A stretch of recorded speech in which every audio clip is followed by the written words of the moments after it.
Welcome back to Rehab Rebels. Today's guest is Naomi Matanick.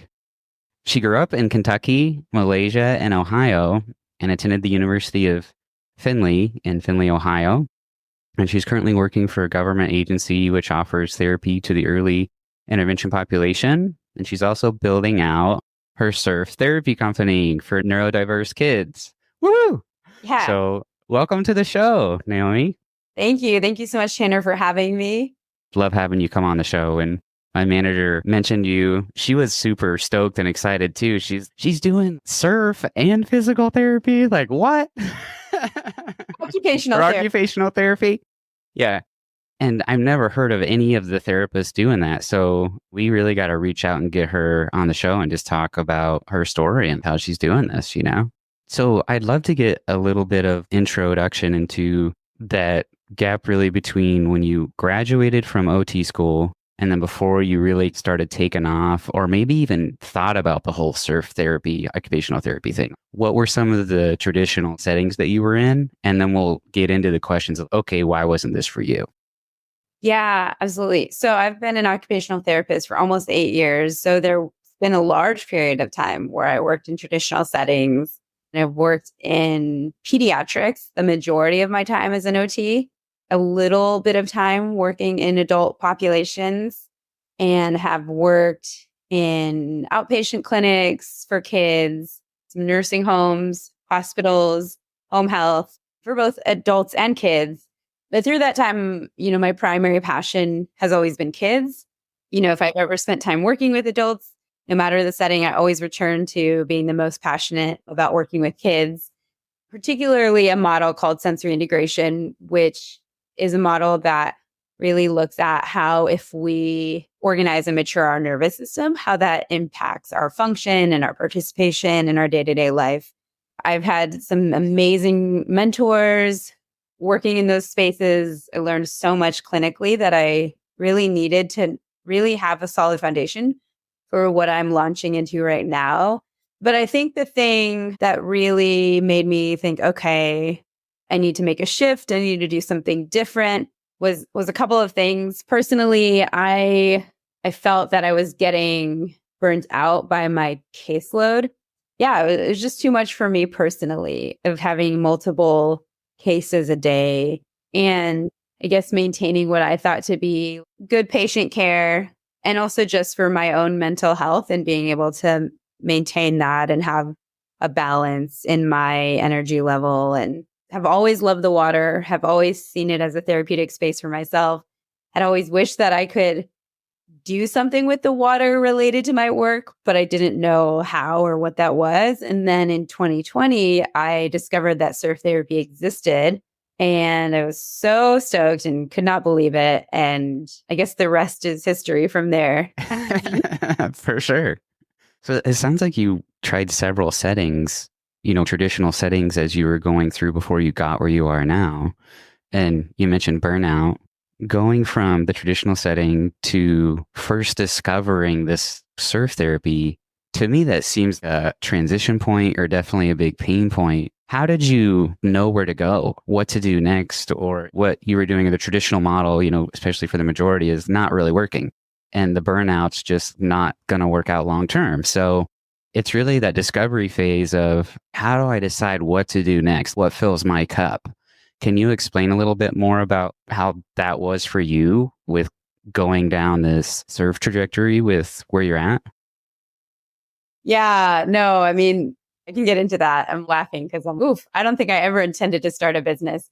Water has always been a part of my life. Like I mentioned, in college, I worked a job on the beach where I basically rented kayaks out to tourists and would push them into the water. And just doing that all day long, I even thought at that point, I thought, man, if I could do this job, a real job, I would be so happy. And then out of college, the first clinic I worked at during the summers, my boss would actually lead this kayaking program for the kids in our clinic. And I would go out to the lake on a Tuesday night after we had worked a full day and do an hour-long program with all these kids in the water. And it didn't matter to me that I had worked a full day. I would get to that lake and be on the water with the kids. And it was honestly the best part of my week. Then, I went back into clinic space full time. And as I was reaching that burnout point for myself, I was talking to some close friends, talking to some mentors. And really, quite honestly, I thought I would maybe leave OT because it just was taking too much of a toll on my own personal health. And one of my mentors was, hey, wait a minute, you have all this knowledge. Do you think there's something that you can still apply it to? And I told her, oh, well, I learned about this thing called surf therapy and I think it's really cool. And, she's okay, well, why don't you try doing something like that? I always say to people, okay, I know how to be a therapist. I know how to be a surfer myself.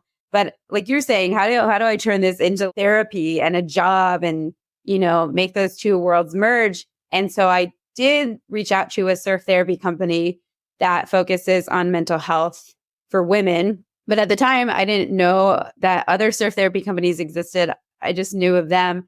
So I reached out to them and I learned everything I could. I actually attended some of their programs to understand how they use surfing as a therapeutic tool. And it was very different from the framework I have now for my surf therapy company, but it gave me the inspiration. They gave me a sense and a feeling. Actually, when I participated in one of their surf therapy programs, it was also one of the most therapeutic things for myself, having the elements of the water and the structure of their therapy program.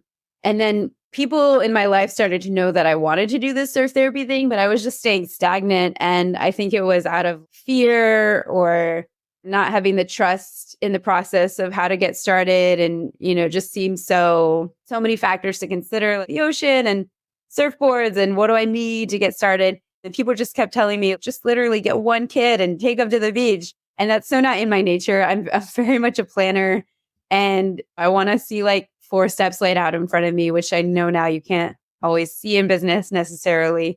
And I didn't want to start a business. I want to have fun. I want to be on the beach. I started talking to providers, letting them know, hey, I'm starting this surf therapy company for neurodiverse kids. And so people started to know my name and I got a referral and I took that kid to the beach.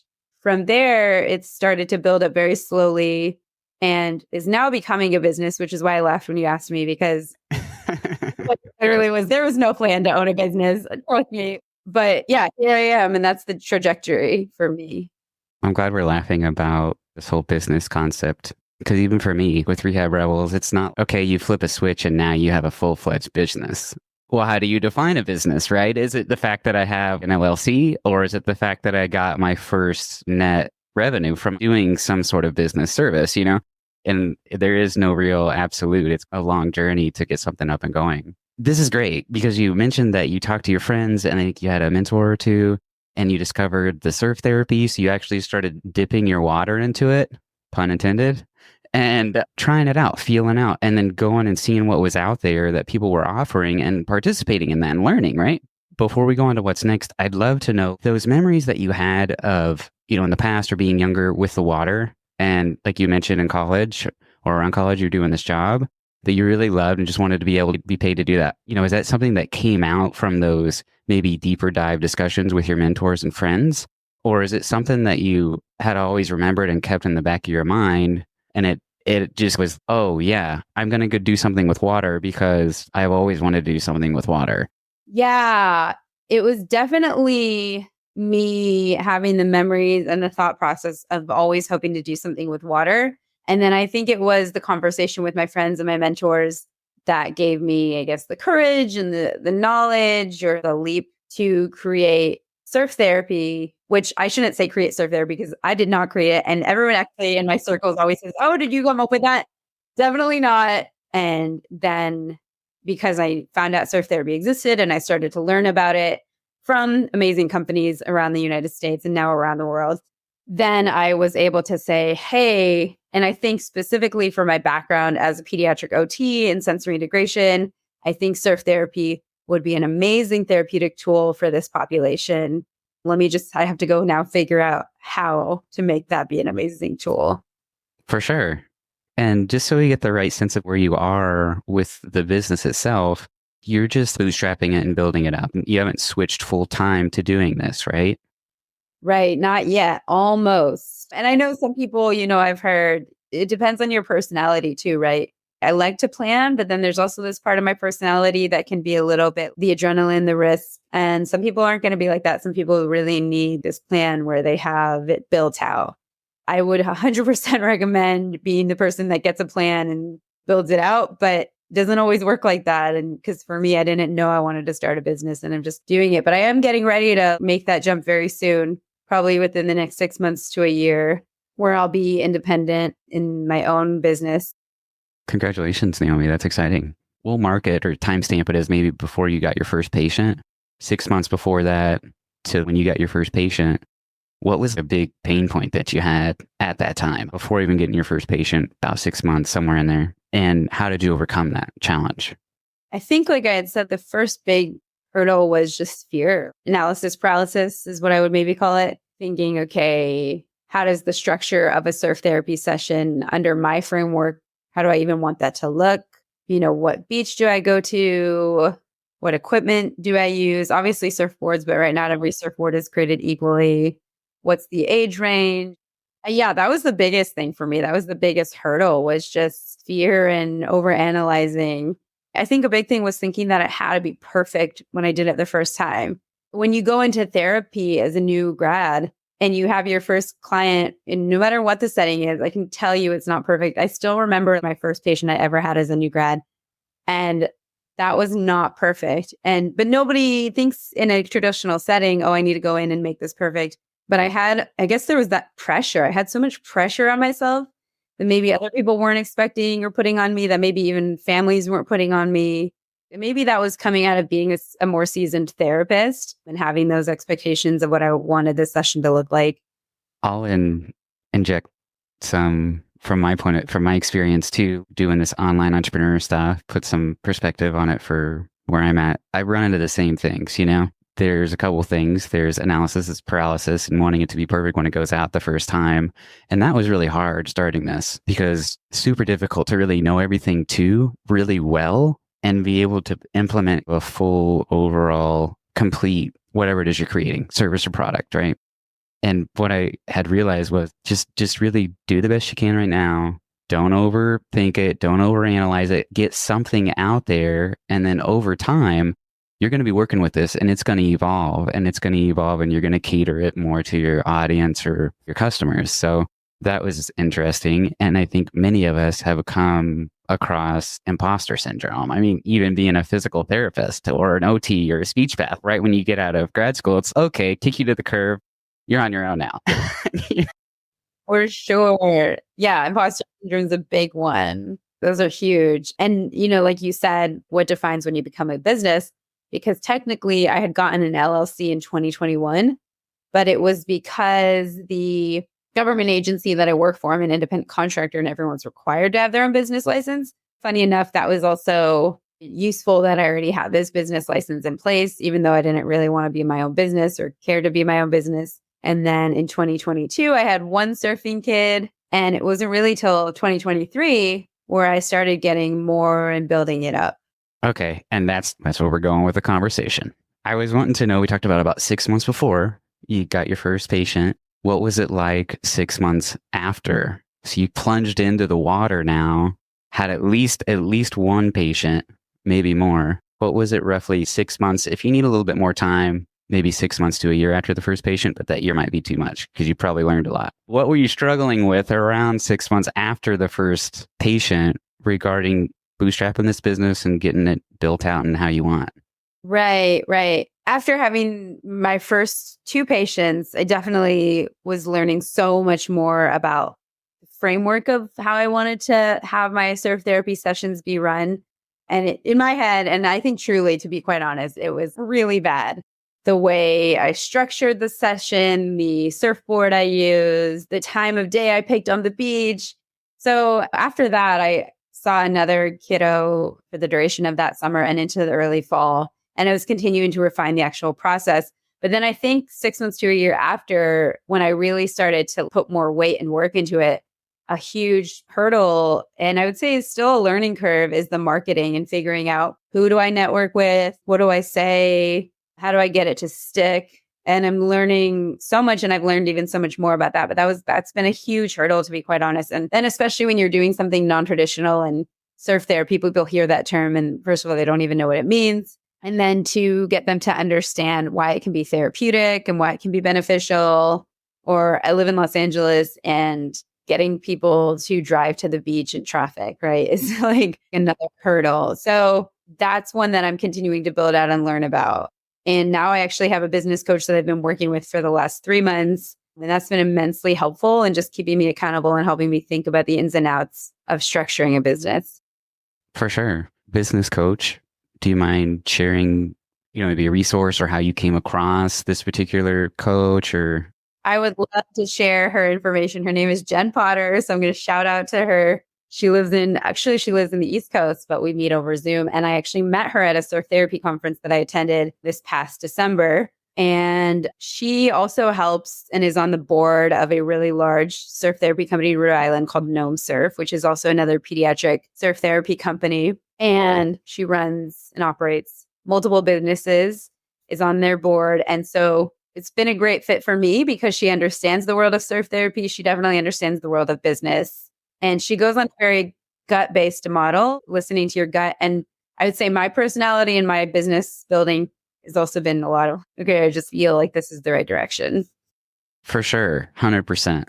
All right. So you came across her basically attending these different events through surfing and surf therapy. And that's perfect. Great way to network and meet people. And we're talking about something that I'm also going through within Rehab Rebels. And to give some, maybe example of if somebody's wanting to do something non-traditional, there's a lot of logistics to figure out, as you mentioned with your example earlier. But one of the things too is presenting it like a trial run or a beta program, or this is something I'm thinking about doing. Would you be interested in working with me and I'm trying to say as therapist to patient, or in this particular example, like we're talking about, right? Trying to set it up to where they know ahead of time, okay, this isn't completely built out A to Z. We're testing it out. And that's what I'm doing with Rehab Rebels. And you mentioned your gut. So I'm wanting to work on putting together a mastermind group and actually thinking about 2 mastermind groups. But the first one is for rehab private practice owners and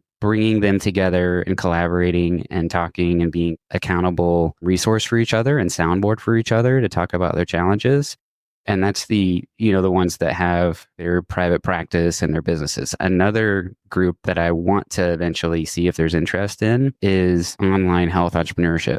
Rehab professionals that have transitioned into some sort of online health entrepreneurship role.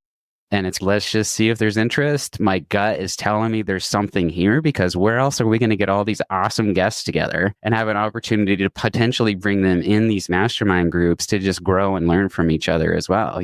I'll get off my little soapbox here and we can get back to your. Let me know when they're up and running, because it'd be incredible to just bounce ideas off of each other, because it can get isolating. Oh, yeah, absolutely. So we talked about 6 months after. And what about where are you at now from that first patient? Are you a couple years out, or how long have you been bootstrapping for? Let's do that. How long have you been building this out? Because that'll help us understand too, what's your investment of time before you're even able to go full time on this thing?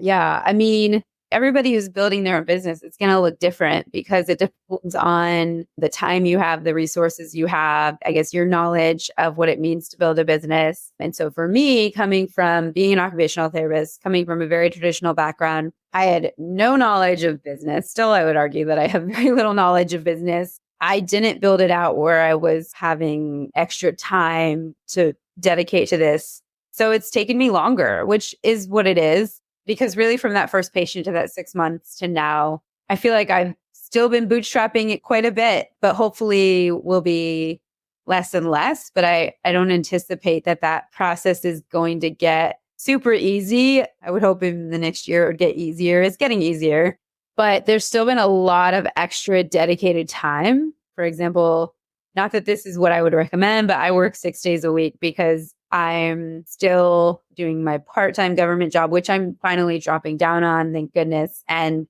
I'll see kids in the water on the weekends outside of traditional patient care and note writing and everything that goes into being a traditional therapist, which we still have to do those things for surf therapy, right? But sometimes there's a little more red tape in the clinical traditional setting.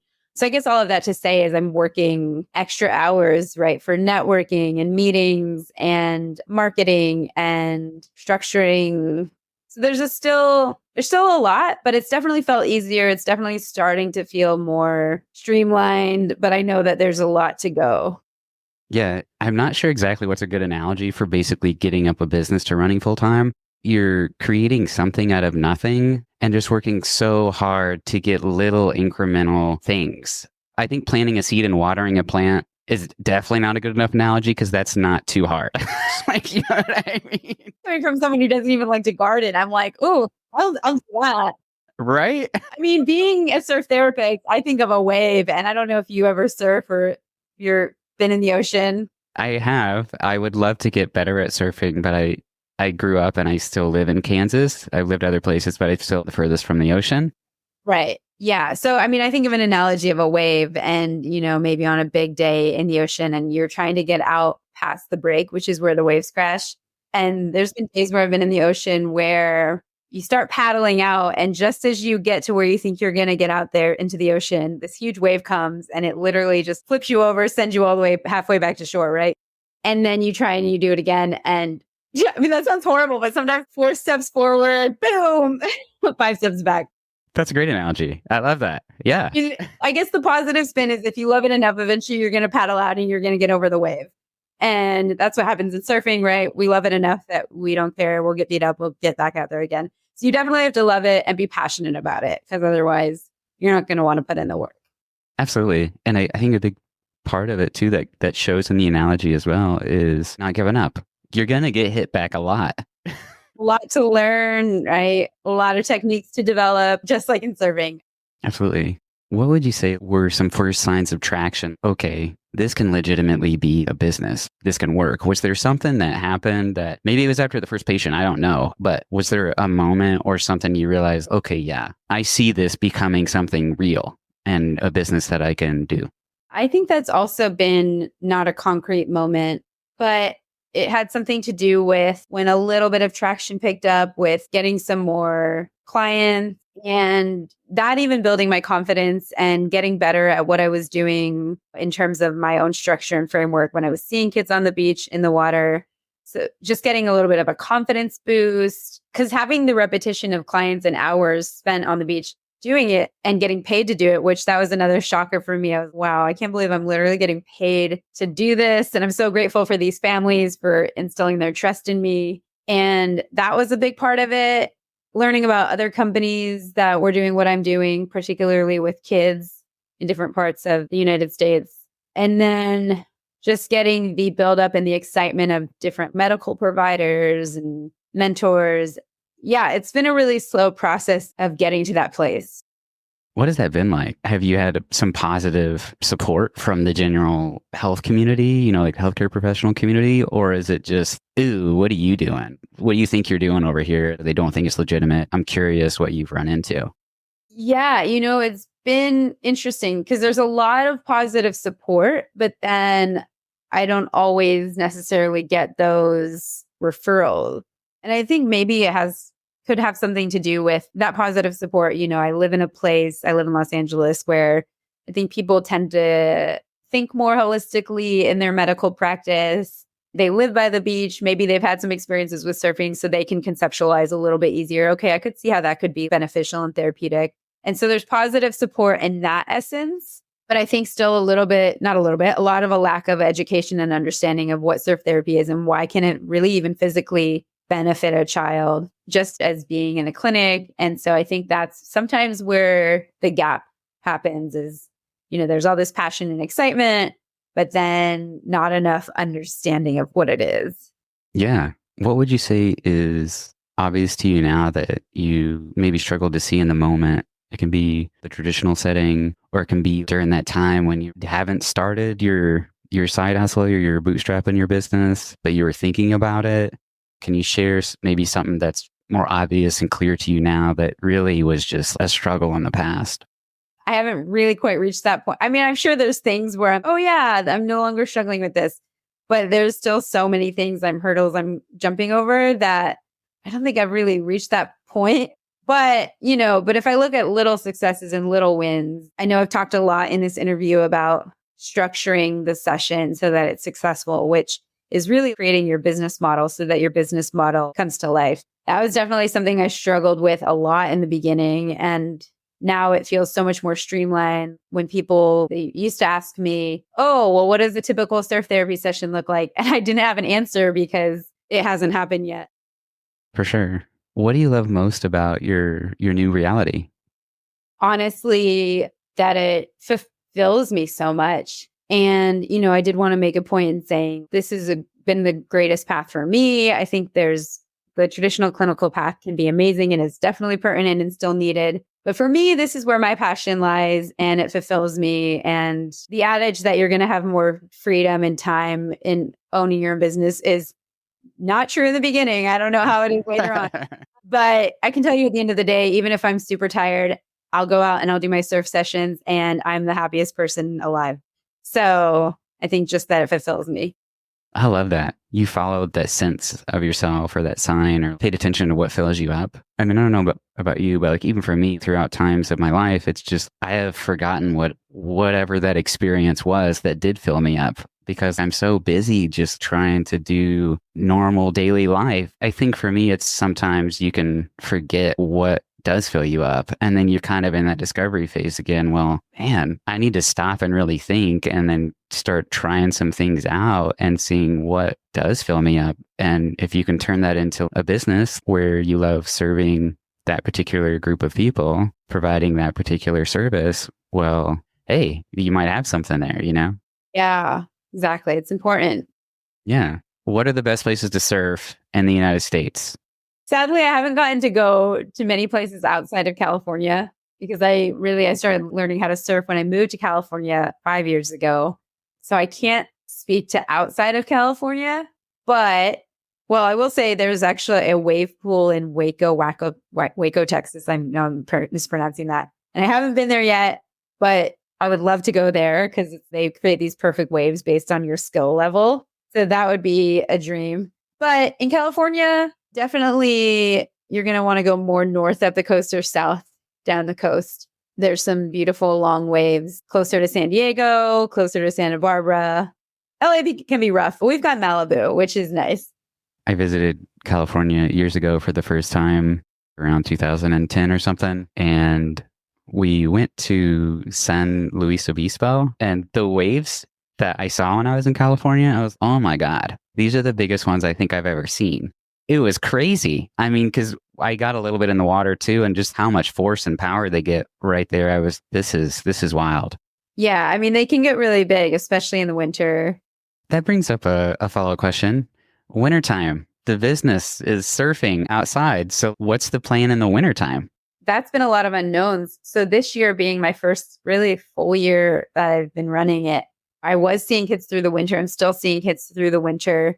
But that's been a learning curve for me because I'll get 2 or 3 families that they say to me, oh yeah, our kids don't mind the cold at all. We want to be in the water like all year round. And then I'll have certain families that really pay attention to the temperatures. And then it gets hard because say I've scheduled 5 kids at the beach and then one person, hey, can we not meet at the beach? Because I actually have a clinic space where I'll rent from a couple days a week. So when we really can't be on the beach, if it's raining or it's entirely too cold, we've been there, but then I'm pulled between these families and these personalities. And so I talked to my business coach and another surf therapist, actually the owner of Nome in Rhode Island. And he was, no, you have to have a surf season. So I'm like, oh, okay. I didn't know that. Now I can proudly say that from now on, my surf season will start it's going to be starting in the 3rd week of March. And then it runs all the way through October and ends in November, to which at that point, I'll switch to seeing kids in a clinic space where, yeah, the therapy is going to look a little bit more traditional to OT, but I'm definitely incorporating aspects of surfing. So we're getting ready for our surf season. I love that.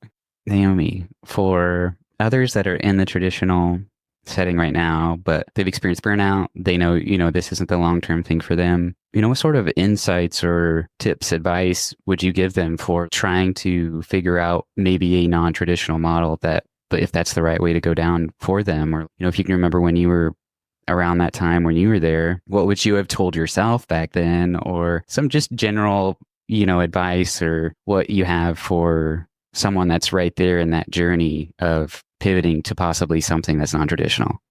I think some advice I would give is if you're wanting or needing to pivot to something that's not as traditional, is just remembering that it doesn't have to be a full-fledged business. Because I think if it was presented to me that the only way to not do this is you have to create an entire business to do something else.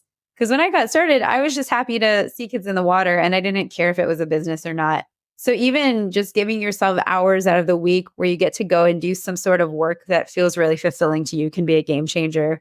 Don't have that fear. Just take the step, which is easier said than done. And really being honest with yourself. It's okay. I know it was hard for me to be honest with myself that I didn't want to do this traditional work, at least not now, because it's everything you've gone to school for. You've spent so much time. It's really terrifying to have this recognition of, oh, this isn't fulfilling me. What do I do now?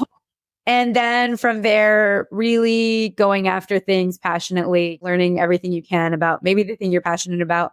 As therapists, we have a lot of skill set. If you want to keep doing therapy, but you want to do it in a different setting, there's so many areas of need for families and adults and kids that you can really create your own bubble based on what you're passionate about. Because whatever you're passionate about is going to be the most successful for the world.